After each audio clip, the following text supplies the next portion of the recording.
Hello there and welcome to Third Eye Africa TV, and the program is Democracy in Action. And in our families, even in marketplaces, Nigeria, there is democracy. Every time people talk of choices, people talk of rights here and there. And today we deemed it fit that we should discuss some key elements as Nigeria moves towards 2027, the year of election, January in particular. I was starting from January. I want to therefore look at the Electoral Act itself, where we're talking about direct primaries and consensus candidates or consensus choices. Now, we also have a situation where the ruling party wants it. It's not that some people will cross over to their party and therefore they should be given automatic ticket. Everyone therefore has to fight for that slot. Fighting does not mean the spilling of blood, no, democratically. Get the number that will make you become a candidate. And that candidate therefore becomes standard bearer, flag bearer for either a constituency, state, federal, or senatorial, or gubernatorial, or even presidential. How would it look like? These and more are the things we want to discuss with the human rights activists and, of course, a political analyst. I want to welcome Mr. Michael EKWUEINE. Thank you for coming to Third Eye Africa TV. Thank you very much. My name is Ben Adam Shaman, and we start this way. I saw you struggling with tear gas the other time at the gate of the National Assembly. Yes. How was it like? Well, we went to demonstrate for things to go right. Like I told you that day, that the major problem we have in the country is lack of love. If there is love and you're elected, you will do things for people to be happy. But when there is no love, you do things for personal interest and don't care about the masses. So that is the major problem of Nigeria. We don't care about any other person. You see most of them, they speak well when they are not in power. Once they're in power, they turn to tiger. After they come out of power, they are no more in the ruling party, they are opposition, they start speaking well again. You re-elect them, they become worse than before. So I don't know if they take any oaths or they drink something to misbehave when they are in office. Then when they come out, they start thinking well. So that is the problem of Nigeria for now. And I saw that human rights activists like you had to go to the streets to demand for tinkering. Credible election. Yes, credible elections, and even you look at the Electoral Act, So are you happy now that the National Assembly has done some little changes in the Electoral Act, especially the transmission of elections electronically? Yeah, they've done well, but they are still talking about manual. So you do electronic transfer, you do manual transfer. We know the rigging comes from manual. So, but if you look at the INEC chairman, some commissioner, they said the beavers can transmit even without network. So why are you not looking for manual? So where do we have the problem from that manual? So when you cannot transmit results and you want to do manual, there's where they write result, there's where they manipulate the result. So today, they are doing it because they feel they're in power. If they fail the election one way or the other, they didn't see, like last election, they didn't see P2B coming. A lot of people are assuming. They said Obi is the social media, the blah, blah, blah, and Obi consumed a lot of people. Today, Trump has come to Nigeria. We don't know what happened. Whether America will say, yes, we are a friend of the government, but we must do free and fair election. Things must change, starting from Nigeria. If that happens, would the electoral act the amendment favor them? That is the problem. Because we don't check unforeseen circumstances. We just calculate, we empower, we will do like this and do like this. That's what we are thinking. What of the unforeseen circumstances comes up? What happens? Meanwhile, those who are today clamoring for many of these changes, they were at the point in government. Yes. Is it the Erufai of the world? Is it Peter Obi? Is it Amechi? Is it Atiku and all that stuff? So why is it that it's easy for one to just cross over to opposition when the odds are just against him? That's why I said we don't have love. Most of the politicians are businessmen. They don't care about the country. They don't care about me and you. They just want to make money. They want to be in position. After them, you see what's raining down. If the man finishes, his son becomes rep member, commissioner, then eyeing to even be a governor, a minister. So it's just like a family business, because Atiku was there and he was in charge of the, I think, power. And today we don't have light. About $16 billion went into the drain under his administration. Why don't we have light when you're in charge? And he was an entrepreneur. People saw him as a great man. So why don't we have light? David Mark was Senate president. Why didn't you amend the Electoral Act so that Nigeria will have free and fair election? He didn't do that. Amechi is clamoring for change.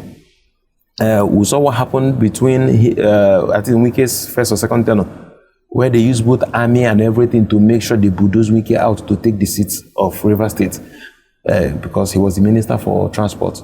The same Amechi retired almost 43 senior officers. Two of my friends were involved because they refused to do his bid before Buhari won the election. And he promised them, I will deal with you. And about 43 senior officers were retired, sound officers. Until today, they are in court. They are not promoted. Their benefits have not been given. And you want change. And you retired people who are eyeing to go far in life. You kill their career just like that because you had the power. You are the minister for transport. You didn't bring any seaport to the South. You didn't. No seaport was revived. Everything is Lagos. And for 8 years, you didn't bring that seaport. Let me say, you didn't bring to Port Harcourt. What of Uyo? What of Calabar? What of Bayelsa? So is it that you want to do the change? So I don't know what's wrong with us. I don't know if they take something once they enter that seat of a minister, a governor, to do what is wrong. When they finish, they now start seeing very well. So they need to tell us. Maybe they need to tell us if they swear them in. There is something that makes them not to do what is right. And not just seaports. What about the railway system? Okay, the railway system, you are into Chad. Double gauge to Chad. Niger. But you came to South, you are doing single gauge. Where you know that the Southeast, South, they are the major importers of goods. You need to do double gauge for them to carry their goods internally. You didn't even promote your region. You know, Tinubu is a great politician. People are blaming Tinubu. Tinubu is doing regional agenda. He does not care what you think. Even Buhari came, building dry ports, building everything, taking it to the north. Tinubu is making sure that Lagos State is functioning when you're blaming him. But he had the opportunity. You never did anything for your region. Most of the governors complaining. Like, for me, Tinubu is not the problem of Nigeria. Our major problem is the governors. The governors, National Assembly, then judiciary, then the pastors, the men of God. So Nigeria needs total overhauling. Somebody don't have qualification. You're saying sow seed, you have automatic job. God will do miracle for you. It's just like we're here now and light comes on. You need to go and on the switch for the light to come on. If they say NEPA, how can you say, I command light to on? It will never on. You must stand up and on the light. You, a woman, have a bad character, you're not married. Change your character, they say, rub holy oil, pour holy water. And you want a man to live with you with a bad character. You, a man, will have a bad character. The women say change, you refuse to change because you have money. You want a woman to stay with you. It's not possible. So we must call a spade in this country. A lot of things are going zigzag. The youth today are even worse than the people. Most of them are calling Tinubu, calling Akpabio, calling Wike. Most of the youth today are more dangerous than them. Everybody is waiting for my turn to loot and to reloot. Nobody wants to make Nigeria work again. Everybody is waiting for my turn. Everybody is a politician now. Nobody wants to work. Everybody just waiting, let me be there. You go to the nightclubs, you go out, all the girls are smoking shisha. They are taking even loud in the club. They take hard drug like cigarettes now. So these are people's future's wife, people's future's husband. How can the society move forward? So I think the leaders should go back to know how to reintegrate a new culture into the growing youths, because Nigeria is a time bomb. You keep 1 million, you're making phone call, you have 1 million. Next thing, the person is multiplies to hit your head to take your 1 million. People can keep for 500,000. No value for life any longer. Just materialistic things. You see a girl in year 2 want to use a Louis Vuitton bag of 2.5 million. When you start working in Shell, when you marry a rich man, what will you not use? Our value system is so, I don't know what to say. But you should know something to say. Even as former President Buhari signed a bill into law, not too young to run. Yeah. In other words, the youth should be able to challenge the older generation. But the picture you've painted of the youths is not too comfortable. Okay. The youths are waiting for their turn to steal, to reloot. Nobody cares about me and you. You're talking about the youth. The elderly ones don't want to give space. Okay, Atuk is coming back. 80-something years. Amechi is coming back. 60-something years. Look at all the people coming back. They are all political elders. Some of them are political ancestors. So where would the youth have space? And you know, Nigerian politics is all about money and fame. Most of these don't have that money, don't have that fame. So they have to queue, play political sycophants waiting for their time. So the youth cannot rule Nigeria because unless you're lucky, maybe the governor likes you and he wants you to succeed him or he wants to give you an appointment. But when it comes to elective position, most people who came in through the National Assembly came in under Obi wave. If not, most of the people don't have opportunity. After coming under Obi wave, the same party that refused to give them tickets, they are all running back to APC. Some are going to a PDP, the same party that rejected you. Somebody gave you a platform. You could not stand your ground. You are not saying if you go to APC, you will get better benefits. You have this. So for the past 1 year or 2 years, you are not in APC. No better benefits. You didn't get your constituency project. You didn't get your allocation as governor.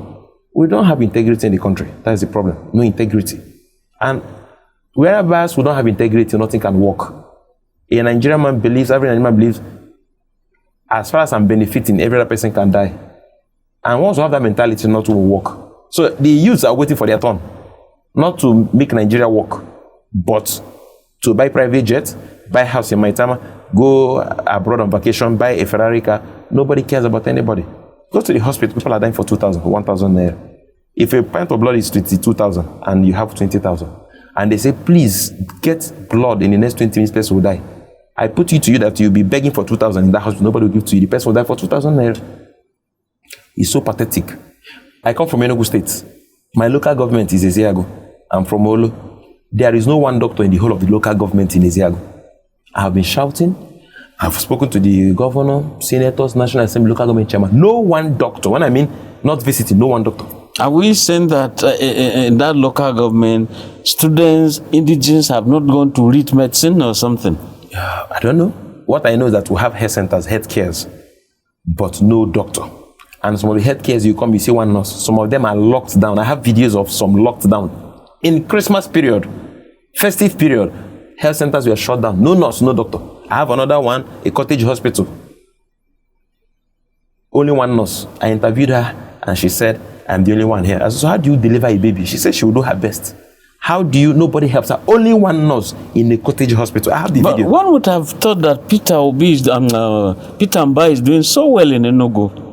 He's been getting some accolades. People are clapping for him. Peter Mba, I'm sorry to say this. I have had an interview with TVC the other day. And when I was hitting her, they were saying like I'm being political. I said, no, I want anybody to challenge me. We supported him. We played major role for him to be governor of Enugu State. Because we saw his expertise in the oil and gas industry. We hoped and believed that he would transform Enugu State with his program and his visionary speeches. He came in and has a mindset. He's not doing what Enugu State wants, he's doing what he wants.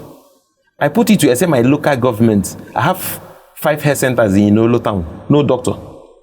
In Ezeago North, no doctor. Now, he's more of social media.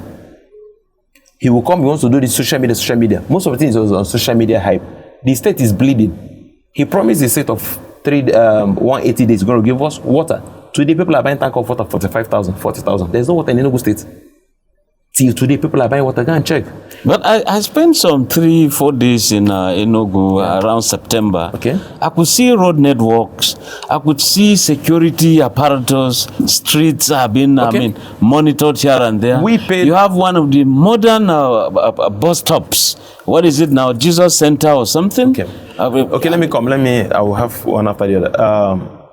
December, we paid 9 million. They kidnapped 7 people from my community and a woman. And we're in the bush. We went to give them the 9 million. And they gave us ATM card to withdraw money. And they also told us to buy spaghetti sardine for them. And we bought and came back and gave to them. The governor said he has command and control center. He has a drone. And for 7 days, we were battling with these kidnappers. They took all this money. Today, that money left. The day before yesterday, somebody called me. A brother came back from US. He was kidnapped by Akama, where they have the military checking point.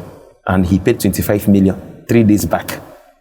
So where is the command and control center? As I'm talking to you, I think early this year, about by that police college in Enugu, 4 policemen were killed, their arms cutted away, their car burnt in Enugu town. A week before then, 2 were killed, their car burnt, arms cutted. So where is the command and control center inside Enugu town from police college? These are not blackmail. And you have drone, you have command and control center, and they killed police, shotguns, left till today. They've not been arrested.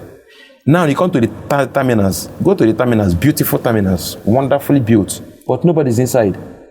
You took the terminals from the original owners, paid them peanuts, maybe 500,000, 1 million.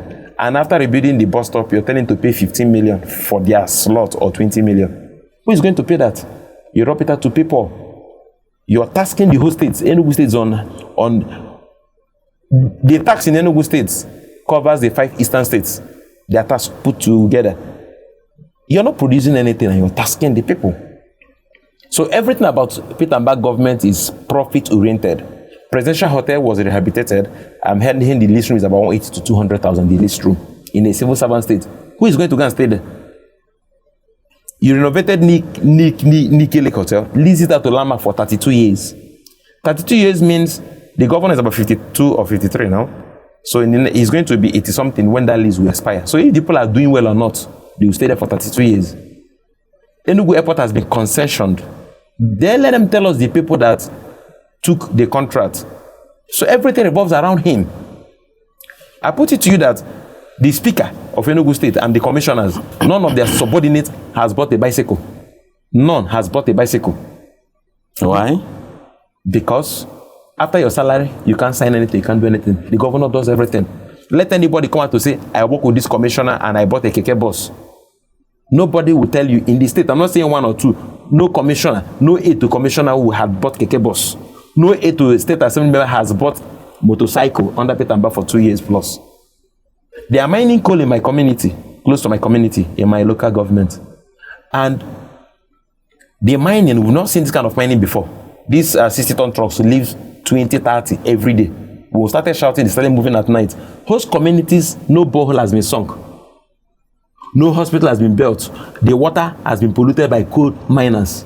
Each truck that goes out, the community, the company pays 200,000, 250. The governor is taking it. This is community money. He takes everything. I mean, but these are allegations. Not allegation, is visible. I can be charged if I lie against the state government. I have the videos, I have evidence. Now, that money exchange hands? Yes. Or you were told? We investigated now. When I find out that the trucks moving, these are supposed to be community money. State government is taking this money. Now, there's no development in where they are mining coal because coal is under exclusive list. The state government is for exclusive list, so you can't stop them from mining. But we're saying after doing they should have social contracts. If you are taking my coal, this is what you should do for my community: school, road, hospital, pipe, bomb, water, corporate social responsibility. No one has been done. I'm challenging anybody. Let them go to Ago, Biwolo, Oha, where they're mining the coal. Not even a borehole has been sunk. One borehole, and they've taken over 10 billion coal. They take this coal morning and night, shooting dynamite 24 hours. Women have protested, nothing has happened. So, why is this happening? This is pure wickedness. Nobody's talking for mining coal, but give back to the community what they should benefit from. State government is taking their own, federal government is taking their own, local government is taking their own, the communities are not benefiting. And we are not seeing any project coming back to us in a year to say, okay, this is the money we got from coal, this is what we are doing for you. The road they did to our place has collapsed. I have video. In less than 1 year, the road has collapsed. You see potholes everywhere in less than 1 year. So this rainy season is going to be suicide. I have evidence of everything I'm saying. No blackmail. So in all of this, where is the voice of opposition in Enugu State? Some people are in the prison. There's one body called like Senator EKWUEINE. I don't know what he wrote about to the SSG. He's in prison. Senator EKWUEINE. No detention. Awaiting trial. They just took him to court. Police invited him. He came. They just went to one magistrate court. They charged him cybercrime, and he went to prison. He's in prison. I'm talking to you. The guy who won Labour Party in Enugu is in prison, getting to 1 year now. And when you come, they will amend the case, join the case, up to the extent that even the National Judiciary Council came to the matter. He's still in prison till today. So if you challenge the governor, they tag you cybercrime, they send you to prison. People are not talking. Just very few of us that by God's grace we have the grace to talk, and God has protected us. We are speaking. We don't do cybercrime. We don't blackmail. We say what we are saying and we come with video. This is what we are saying. Like as I'm telling you that my health center now, you don't see any doctor. It's visible. I have the videos. When I say one nurse is one nurse. Now, the governor is taking about 1 billion for security vote every month. By the time you ask the commissioner of police from my investigation, they don't even get up to 10 million a month. So I want to know, these security votes these governors are taking, not only Enugu state governors, is it their personal money or is it to protect the citizens? That must be cleared. Because if you are giving the commissioner 10 million or 5 million for 1 billion security vote, you give DSS, you spend about 50 billion, you have 950 million to yourself. How can security function? How can they service the police vehicle, which we know is supposed to be federal government, but we know that from the federal government, the police are going through hell. So most times the governors are helping to subdue or cushion some areas, but they are taking serious security vote. What are they using it for? Okay, but in spite of all these problems, of course, the Enugu people will go for the governor, probably. What do you say? Yeah, we'll go for him. As per elections. You see, the beauty of democracy is Nigerians have learned one thing. They will keep telling you, you're the best to take that money because there's hunger. You saw what happened in P2B zone. Most people did not know that the people are wiser now. The governor is not popular to the masses. His government is very hard to the people. The tax is a brutal government to Enugu state people. His popularity to Enugu state is about 20%. If you go, nobody's talking good about him. Nobody's happy. That's why he ran to APC. He ran to APC because EKWUEINE, the former minister that had allegation of a certificates issue, made APC very popular in Enugu state. So the governor started G3, knowing that he's in the ruling party. Before that saga came up, the blackmail and the blah, blah, blah came up, which I don't want to go in. I think is in court. They have to sort it out. So EKWUEINE made APC to be popular in Enugu state with the former chairman, Ugabala. They made APC to be popular and strong in Enugu state. So the governor came into the party, hijacked the structure, hoping that with this party he can win.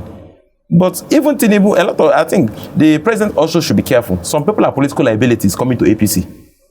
So if it's a free and fair election, those liabilities will make the president also lose his re-election. Yes, and that brings us to one of the issues on the table now.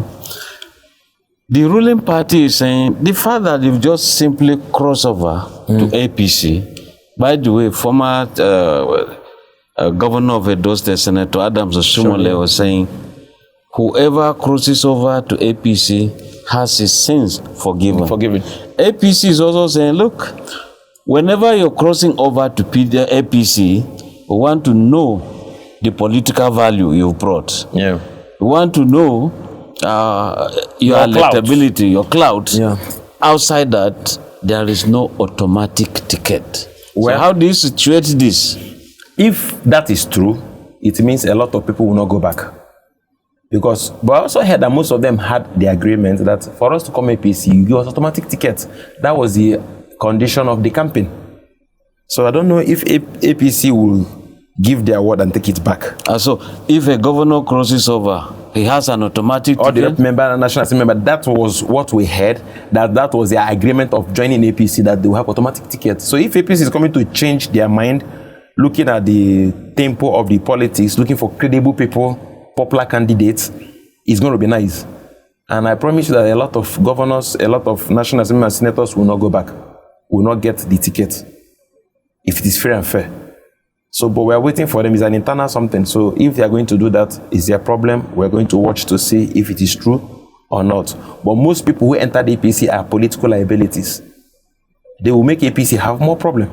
They entered hoping that entering APC, they have the power to rig, they have the police, they have the army and the DSS, so they can take over the system. That's why they joined APC. So do you see some internal implosions, some wranglings within some of these parties? It's not just IPC. We've seen the governor of Osun State also going to a different party, the Accord Party, and he's also going there with some lawmakers. So do you see that when these new entrants do enter, they must meet old ones who have been holding fort. And so do you foresee some clashes and further truncating the arrangements or arithmetic? Yes, I think the people that have this major problem is APC. Because if you say it's automatic and the serving senator, serving rep member don't get the ticket, they will decamp. If no space for them to decamp, they work against the party. Because definitely there will be an explosion. So who do you take and who do you leave? Because everybody is coming for one thing. Everyone wants to be rep member, everyone wants to be a National Assembly member. So how do you manage them? The sitting that is not performing, to unseat them with somebody that you believe will perform. So once that happens, there will be an explosion, definitely. So what about sharing of positions? Say, so party has won, and therefore, okay, let's look at positions. You've gone to be a lawmaker. So what about ministerial appointments, ambassadorial, board chairman, board members, and all that stuff? You know, depends on individuals. If you are a commissioner, you're under the key and lock of the governor. Like I told you in my own state, that no commissioner can dash you 50,000 naira, maybe just one or two. The ones that is generating maybe lands or transport. That but governance is about service, not making money. No, it's about service. Yes, I'm saying service. But everybody who is working or the service also have expectation. I get what I'm saying. You're working with a commissioner.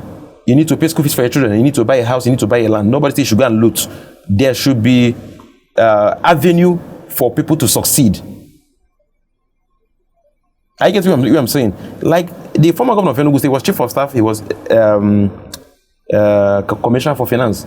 From there, he had privilege to have Pinnacle Law, one of the biggest private tank farm.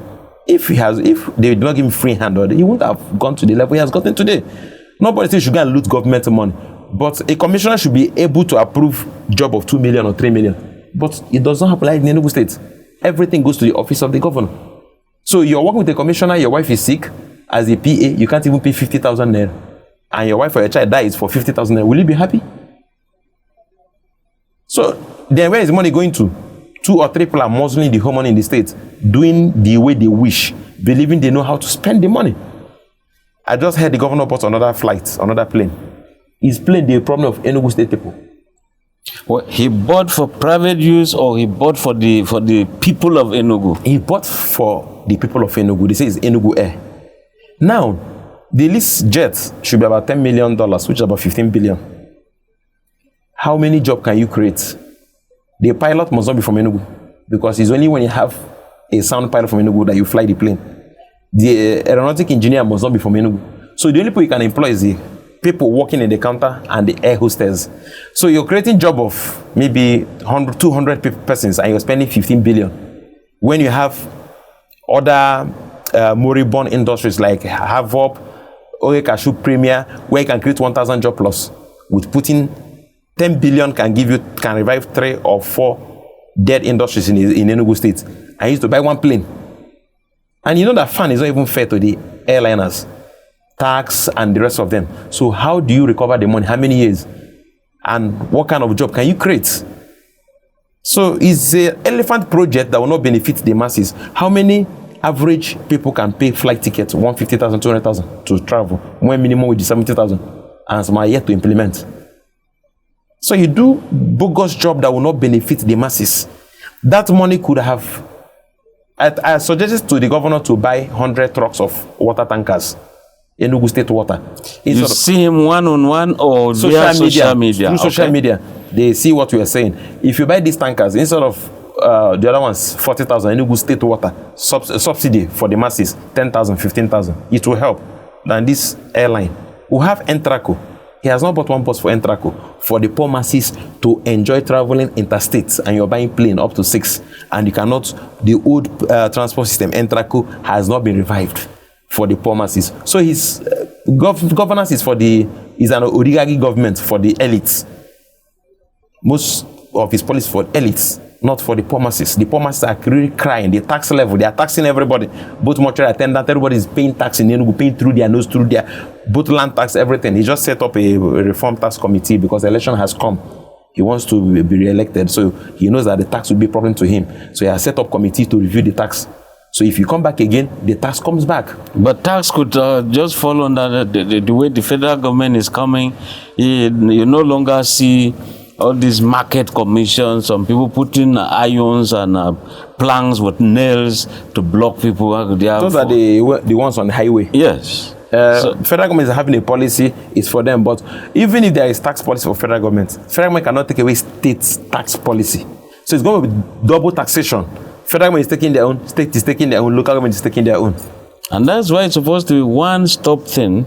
Collect the money and bulk, then share accordingly. If it's done that way and it's done judiciously, I think it's better. But it's not possible. The governors will have to want to get their own tax. Okay. Now, non-governmental organizations or society-based organizations were always in Abuja here about 2 weeks ago protesting about this electoral act against bad governance, against all sorts of things, the sort of things that the masses are not getting via the government or elective representatives. Now, one would have also thought that NGOs, of which you are one too, would also be bringing pressure to bear in Enugu and giving the governor a run for his money. So it's like we are not seeing that. I think there was a time some people, one year or so, if you see him, he was antagonizing the governor. They wanted to do this, and the governor brought, I think, court order against them not to do that. He refused them to come to do that. Now, people are afraid. When I said 1 or 2, 3 people are in prison. So when you see somebody in prison and nobody is speaking for the person, you don't want to go to prison. So when there's a tyrant system, people are afraid. Now, too, there's a problem in the country again. People don't pay. There is no justice for wrongdoing in Nigeria. No justice, no consequences. So when you do anything and you're in APC or you're in PDP or you know the power to be, you go free. So that's why we're having every government, it's like it's getting worse. It's getting worse because you can do, people are stealing 200 billion, 300 billion, and they're sleeping well. When they go to court, they will give them 5 years imprisonment. And someone will steal 100,000, you give the person 21 years imprisonment. You now see someone who has stole money, you say, come and do plea bargain. Stella Udwa is doing, Stella Udwa, I think that she's negotiating for her plea bargain. So when some people are even stealing and they will steal for plea bargain, like you want to steal 50 billion, you say, okay, let me steal 70 billion, I will pay plea bargain with 20 billion. They anticipate plea bargain stealing in the one they want to steal. So once EFCC come, they give plea bargain and they go free. You steal money, you give back 30%, you go the other one free. So where did the law come from? Plea bargain law. Then you steal goods, they give you 21 years imprisonment for stealing goods. What? So there's a problem in the country. And it is here that we have to go on a very short break. And when we do come back, we want to look at who is indeed qualified to run for office and the modalities of modalities for electing them. Now we have various aspirants, people aspiring to come to National Assembly in Abuja, someone to go to state assemblies, and of course we also have the governors, of course the president. Many are aspirants, including President Tinubu, even though his party is saying, oh, we're going to adopt him. Is it true? We'll come and discuss all of that. My guest still remains Michael EKWUEINE, and my name is Ben Adam Shema. Welcome to that.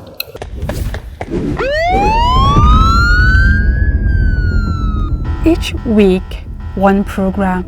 The most gripping crimes. The stories you won't forget. Crimes of the week on Third Eye Africa TV. We give you stories as it was reported. Stories from the Nigerian police, the NDLEA, NAPTIP, the EFCC, NAFDAC, and the ICPC. My name is Margaret Adewale. Watch Crimes of the Week only on Third Eye Africa TV every Sunday, 1 p.m. to 2 p.m. on Star Times Channel 146. Join us. Welcome back. Now, by law, all those occupying appointive positions, commissioners, you also have ministers, those in agencies, directors general, and all that stuff. By law, they are supposed to retire to enable them contest if they have some aspirations. So, do you see this as a kind of giving good, smooth ground or equal opportunity for people to contest? I think they should extend it both to the governors. I think that is where we'll have free and fair election. Governor, president, you want to do any elective position, you retire 3 months before then. Give power, if your deputy wants to recontest, both of you, if not, the deputy should run, or the speaker take over the state, let everybody come, then we will have more credible election, if it is possible. Definitely, the law have said it clear. If you're a minister, you're a commissioner, you have to resign to contest election. You can't be a commissioner and you run an election, you must resign. So, but the elective position is the area we should look into. If those ones will resign and recontest, then you're coming back on merit. It shows that the people are supportive of your previous administration, that you did very well. Now, look at the line of divide. Somebody is occupying a ministerial position. Do you think he should just resign and go contest? Is he sure he will come back, or he can just simply remain as a minister? You're thinking? It's all about choice. If you believe going to National Assembly to represent your people is more beneficial to you and to your people, you resign. Also believing you perform and you might be elected. Definitely. So, but if you believe that the minister of Federal Republic of Nigeria is a better platform for you, definitely no problem. The minister, the president can wake up and say go. Now, let's look at the modalities for electing candidates. Yes. Now, a political party will have many aspirants, so many of them. Now, the law enables them to either be candidates via direct primaries, people will elect them, or there's a consensus that the party hereby adopts candidate this. So, how do you see this as a kind of a democracy? Why will a party adopt a consensus candidate? It comes to that internal politics. Who gets that kind of... Allow people to make their choice. They should be voting that this person should represent us. And when the person is behaving, we say, Oga, we are the one that put you here. You don't need to do anyhow. And the man will know that, yes, these are the people that brought me here. But when Mr. A says, this is my candidate, allow him to go. He's answerable to that Mr. A, not to the masses or to the party. Yeah. Now, you see, with the direct primaries, before now there used to be indirect. Yes. You elect people who will go to elect someone. Yes. That has been abolished. Yes. But direct primaries imply all the people who go there and elect this candidate. That is one. Yes. The other one is, by consensus, is that if there are 20 aspirants and they now say this one steps down, that one steps down, that one steps down. When they all step down, they have to sign. They agree that they were not forced. So how do you see that? Is it not part of democracy? Yeah, it also happens that way. But you know, if for instance the governor said, I want Mr. A, and by night the normal Ghana must go has gone through, Mr. A will go.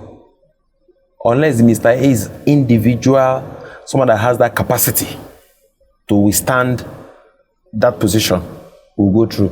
So most time, even when you have the delegates, direct or indirect, they still take instruction from the hierarchy. That is the problem. But in as much as one person disagrees and never agrees with consensus, it means there has to be election.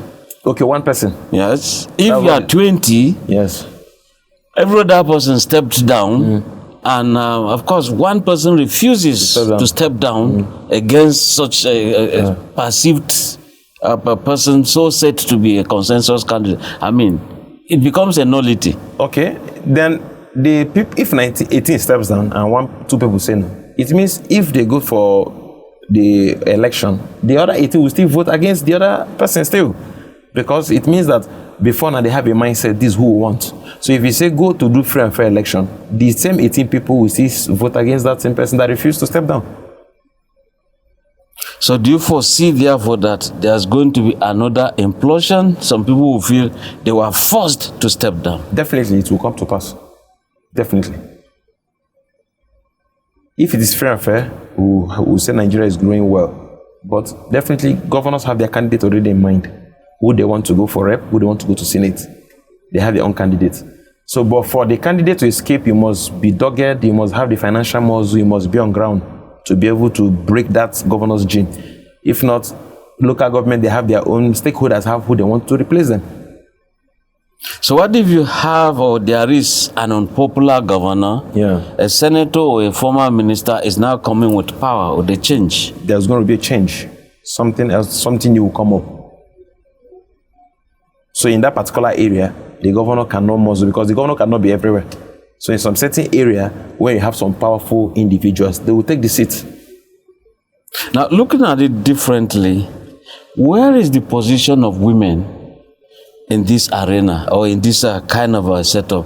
Because it appears the women are always at the back and they are trying to wait for appointments. I think what they did in some of the states, like Rivers State and Enugu State, all the deputy local government chairmen automatically are women. All the deputy mayors, they are women. Then two, if some states have women who are credible, who are politically sound, so they can fit in. But it is like the man's word in politics.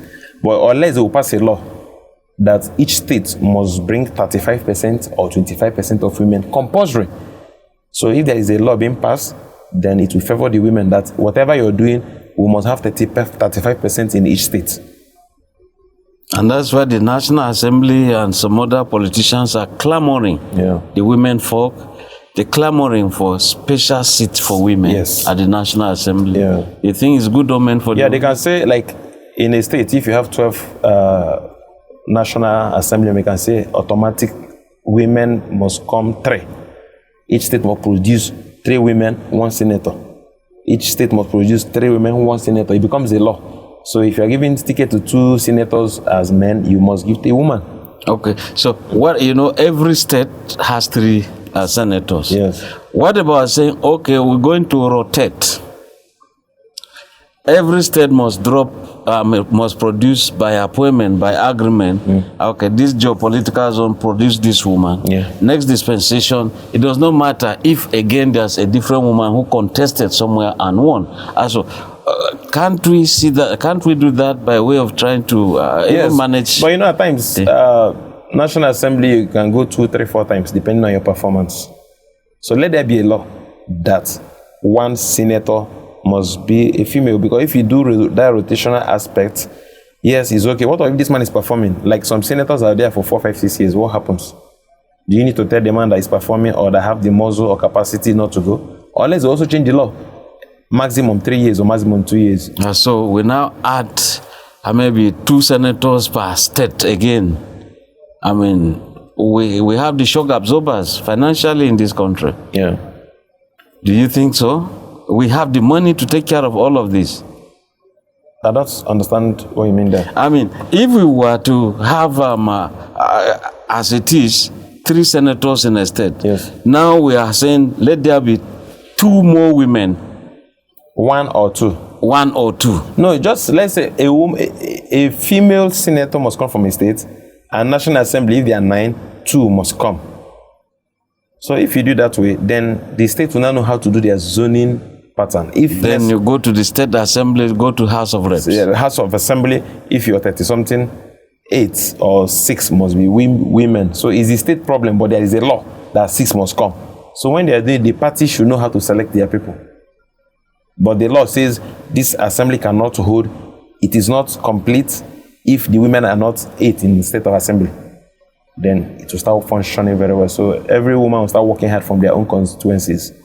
Okay, now so even if there are more, fine, but the list is 7 or 8. But they can be more. So we can even have 3 senators female. We can have 7 national assembly female if they have that capacity. You are woman friendly.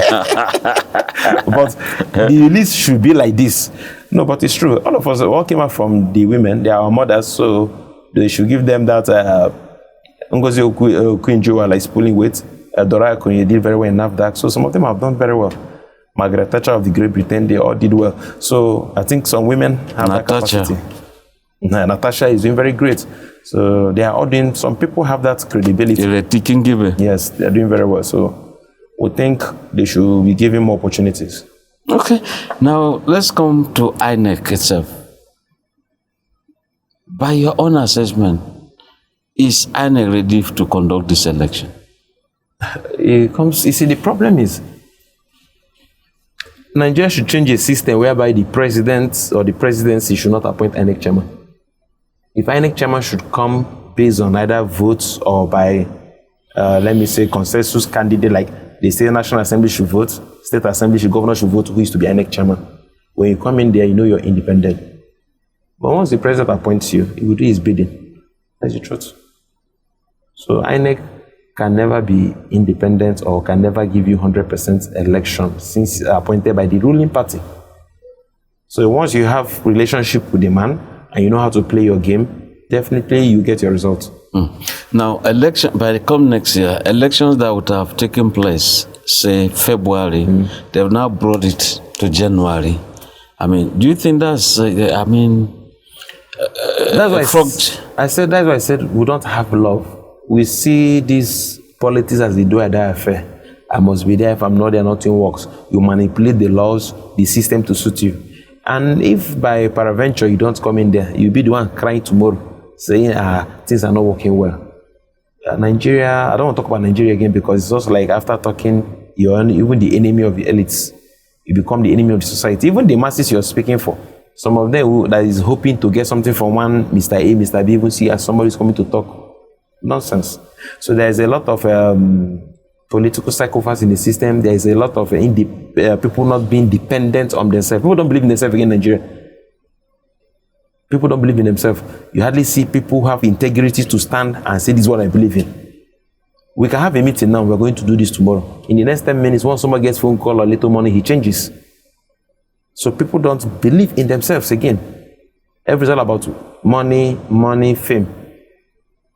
So Nigeria needs a radical president who says, I want this to work for things to work. The energy Tinubu is putting to to lobby for some certain things, if it is more positive to transform Nigeria will be the best country on earth. Like the youths today, at the point, they are always being used as political vanguards. Some recruits to defend some votes, defend some politicians. I mean, what's your own message to the youths as we are approaching 2027? You see, the problem is that the people in power they've weaponized hunger and poverty. So somebody who has no hope, who does not even have food to eat, who don't even know where the next meal will come from, you want to give the person 100,000, 200,000, go and do this. Once we win, you become this, I will make you this, I will make you that. 90% will do that bidding. Very few people can say, no, I can't be used for political thuggery. But 90% of the youths will go because there is hunger and they've promised them something, they have hope. And you know these politicians, time for election, they come to you, visit you, answer your call, eat and drink with you. You will believe that, wow, this is my turn. So that psychology they used to come for election hit a lot of youths. But I think if there is more political lecture on this kind of characters, you take the money and do what is right. It's our money. So if they give you the money, you take it, they go to me, so I can't do that. I can't do that. Let the right thing be done. I think then things will start changing. There's a musician who says, shine your eyes. See it better today. And so our youths are not just shining their eyes. They're not shining their eyes at all. They just believe. That's why I say there is no love. Because if I love you, you love me. I know that if I take this money, we'll suffer for the next 4 years. So we'll take the money and do what is right so that we don't suffer. But you believe they've promised you SSA, local government chairman or a councillor or something. So you believe, well, let me do the bidding. I'm going to be in the government. So you don't care about if what the man is doing is right or wrong. You're just interested in what you benefit. So the problem of Nigeria is we don't have love and unity. Everybody's thinking of myself. And as far as that love is not imbibed in us, I think the men of God, the men have a lot of things to preach about love and unity. Not tithe, sow seed, bring money, miracle. They need to start imbibing culture to our youths. That is their responsibility. But rather, they are living more flamboyant life than the people. So everybody wants to succeed. You look at the pastors, they are driving car 500 million, wearing Rolex watch of 40,000 pounds and dollars. So everybody wants to be like that. Everyone wants to be a pastor too. You've been hitting the pastors, the religious. They are not doing, they are the problem. Because if somebody comes and say, how are they the problems? You're just telling, somebody is telling you, this, you're saying, go and sow seed, bring money, pay your tithes, but you're not paying tithes. There is no job. How many of them have built industries? They only build schools. You come and pay school fees again and high school fees.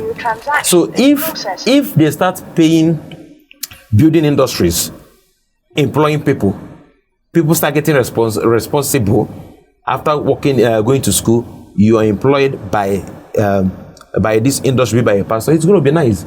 Not telling somebody to seed, buy olive oil. Some people are selling olive oil. You buy, like you see the other church, you buy a vest. You see an armed robber, you say you're from so-and-so church. If you shoot, nothing will happen, they will shoot you, you will stay there. And the man goes on bulletproof car, the GO, goes with mobile policemen and gives you handband to wear. That if you see armed robber, you should carry it up and call the God of your pastor.